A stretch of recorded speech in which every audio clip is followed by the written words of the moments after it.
คนมื้อนี้นางสิมาต้มข้าวเปียกให้เบิ่งเนาะมื้อนี้มาในเวอร์ชันภาษาลาวอันนี้ได้เส้นข้าวเปียกมาเนาะแม่ซื้อฝากมาให้จากบ้านเฮาเนาะมีเส้นข้าวเปียกแล้วก็มีกระดูกหมูอ่อน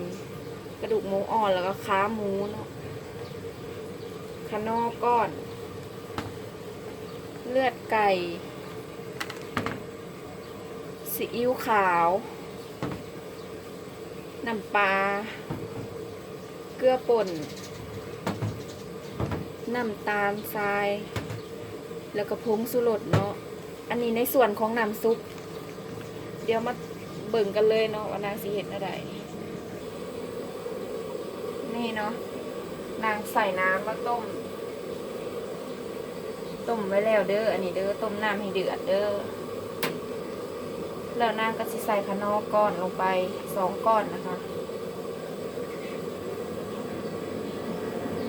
คะน้อลดเนื้อเนาะ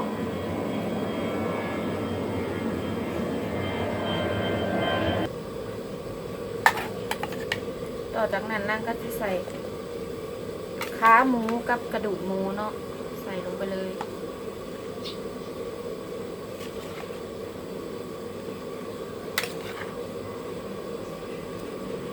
อันนี้คือในส่วนของน้ำซุปเด้อ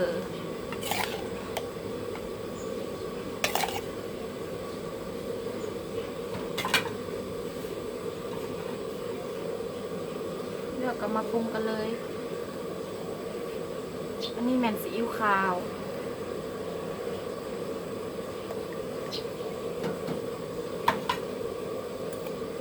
น้ำตาลทราย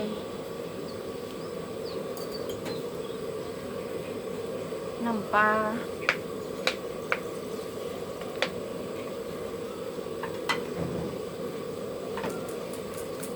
เกลือป่นเล็กน้อย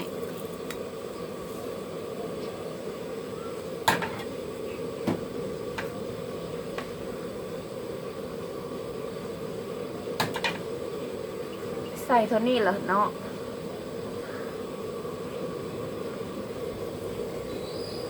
จากนั้นก็ปิดฟ้าให้เดือดเนาะแล้วจะมาเบิ่งกันใหม่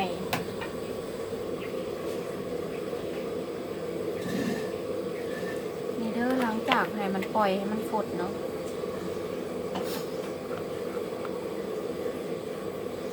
มันฝดแล้วก็จะใส่เลือดลงไป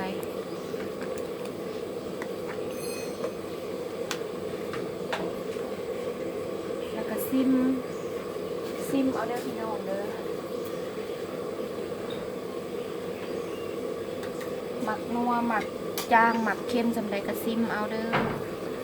เพราะว่าแต่ละคนกินบ่คือกันเนาะพี่น้องใส่เลือดลงไปแล้วนางกับปลาไว้ให้มันเดือดให้มันผดจักแป๊บหนึ่งแล้วจังมาเบิ่งกันเนาะจากนั้นเราก็มาเบิ่งในส่วนของผักกันเนาะผักก็จะมีผักตังโอหรือคนไทยเอิ้นว่าขึ้นช่ายนั่นเองแล้วก็ผักบัวผักหอมป้อมก็คือต้นหอมผักชีนั่นแหละมะนาวหมากนาวหมากถั่วก็จะมีกระเทียมเจียวเนาะนางเจียวไว้แล้วหมักเผ็ดเจียวก่อนอื่นก็มาหั่นผักกันเลยมาซอยผักกันเลยเด้อบ่ว้าวลายและลายคลิปนางก็เห็ดในเบิ่งลายคลิปแล้วเนาะเมนูนี้2 คลิปได้แล้วมั้งก็จะมาซอยนิดหน่อย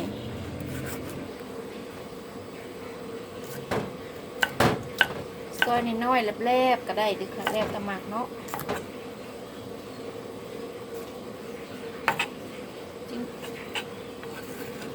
จริงแล้วเมนูนี่เห็ดร้ายเถื่อ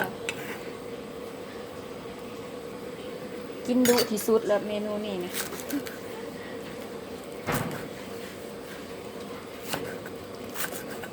วันนี้ก็เส้นเคยเห็ดเมนูเดิมคือเก่าเพราะว่าอย่างเพราะว่าได้ของฝากมาจากบ้านเรา เพิ่นพากเส้นมาให้ก็ต้องพาวเห็ดเนาะกับบ่พาวเห็ดมันก็สิขึ้นล่านะ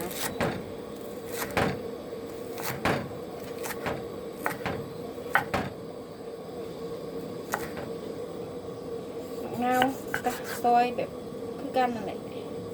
ปาดเป็นเพียงไว้เนาะเรากินมันจะสะดวก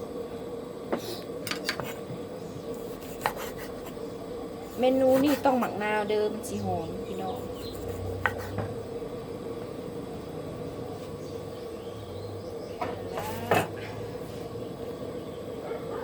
พาไปเบิ่งตอนต้มเสร็จกันเลยเด้อพักเครื่องเขาก็เตรียมไว้ก็มีสำนีเลยเนาะสำสิแนะนำไปหั่นแหละก็นี่แหละกระเทียมเจียวผักบัวหอมหมักพริกพักกินกับก็มีแต่หมักถั่วอย่างเดียวเนาะมาพี่น้องหลังจากผลแล้วเนาะรสชาติก็โอเคแล้วนางกะสิตักเอาน้ำมันเลยเนาะน้ำซุปมันนี่เอาไปต้มเส้นคือแต่เก่านั่นแหละพี่น้องเอ้ยมันจังนัวถ้าแบบว่าถ้าเขาสิกินเลยหลายๆคนเขาก็สามารถเอาเส้นมาลงในหม้อน้ำซุปได้เลยเนาะแต่อันนี้นั่งกิน2 คนถ้าสิเอาเส้นมาใส่ในน้ำซุปเลยนี่มันก็สิอืดก่อนเนาะเผื่อจะกินเบิดนะนางก็สิต้มเส้นแยกโดยการเอาน้ำซุปนี่แหละไปต้มตักเอาประมาณ1เนาะเอาสำนี่แหละไปเบิ่ง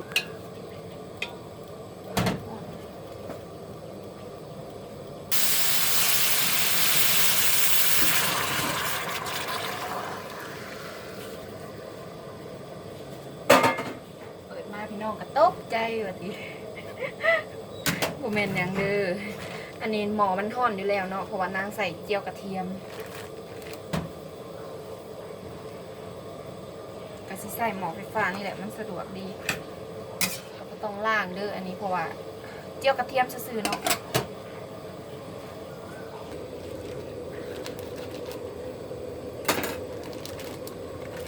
นี่เด้อเสร็จ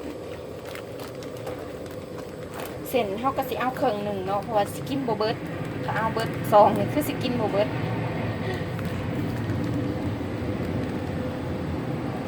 ขออภัยด้วยพี่น้อง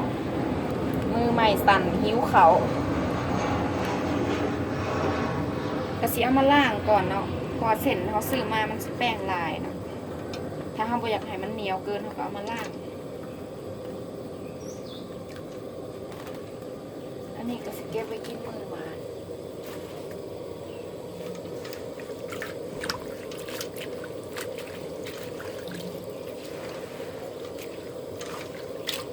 ล่างน้ำ1เนาะแล้วก็สิเอาไปลงหม้อเลยน้ำก็กะเอาเด้อใส่ร้ายไปเสร็จมันก็สิเละได้นี่แหละระวังเขาต้มเขาก็สังเกตเอาถ้ามันลายโพดเขาก็ตักออกน้ำมันบ่มีปัญหาเนาะแล้วนางสิใส่ผงอีกนิด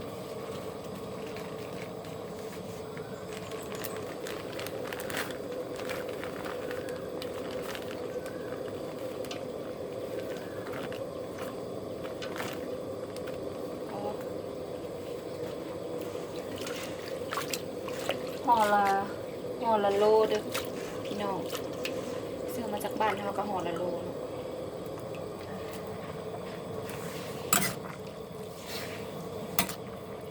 ตอนนี้แหละถ่าเดือดถ่ามันฝดอย่างเดียวแล้วเราก็มาซิมเบิ่งว่าเส้นมันสุกหรือบอนี่เด้อพี่น้อง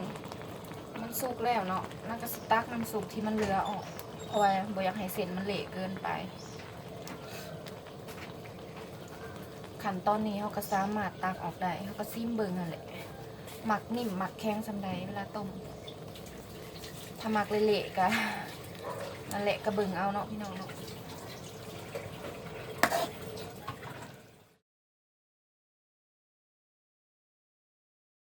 ที่ต้มแบบนี้ก็เห็นให้เส้นบเละเนาะเวลาเขากินบเบิดนะ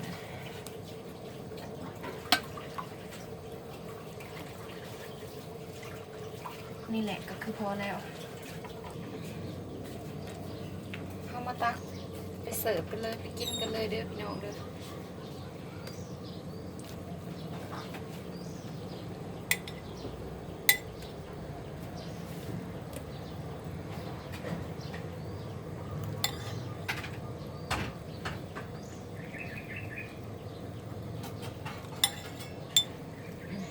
ตักน้ำกันเลยโฟกัสสิก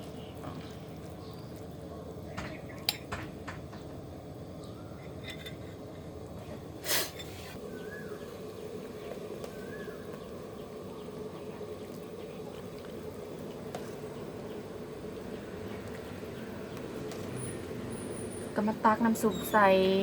กระบอกย่างเนาะน้องบ่มีหยังยากเนาะเห็ดต้มกระเปียกเนาะต้มง่ายๆแต่แซ่บ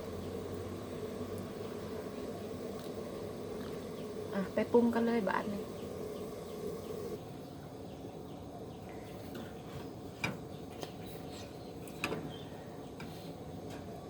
ใส่หมักพริกลงไปเนาะหมักพริกกระเทียมเจียวผักบัวหัวหอมนี่แหละใส่ไปพี่น้องเอ้ยแล้วก็ใส่ซอสพริกลงไปน้ำเด้อซอสมะเขือน่ะสไตล์บ้านเฮาเลยแหละกับมะนาวนี่แหละไผ่หมักรสได้กับปุ้งเอาไปสิแหละพี่น้องหมักถั่วกับสิคุยกับปิหรือว่าสิเด็ดใส่ในนี้เลยก็ได้นั่งกับสิเด็ดใส่ไปเลยเด้อ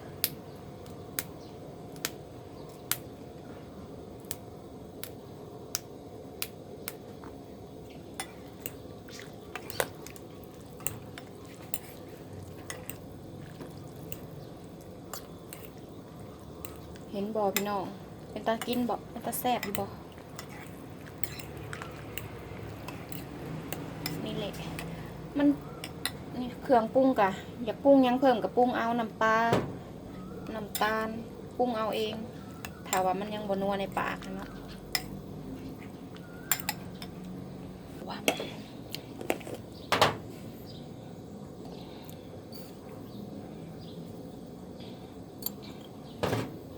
ใส่น้ำตาลลงไปเนาะพี่น้องกระปุ้งกับเครื่องปรุงทั่วไปหั่นแหละหลายคนก็เคยไปกินในห้างเนาะกระเทียมคือกันบ่ต่างหยังเห็ดคือกันเบิด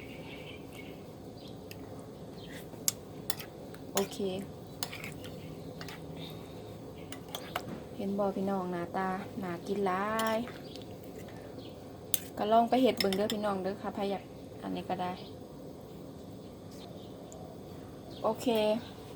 มาหอนนี่แล้วนางก็สิขอตัวลาไปก่อนเด้อพี่น้องเด้อก็ฝากไว้สำหรับคลิปนี้ถ้าใครมักก็ไปเห็ดกินได้เด้อก็ขอขอบใจพี่น้องทั้งหลายเนาะที่เขามาเบิ่งมาชมคลิปนางก็บ่เว้าหยังหลายสบายดี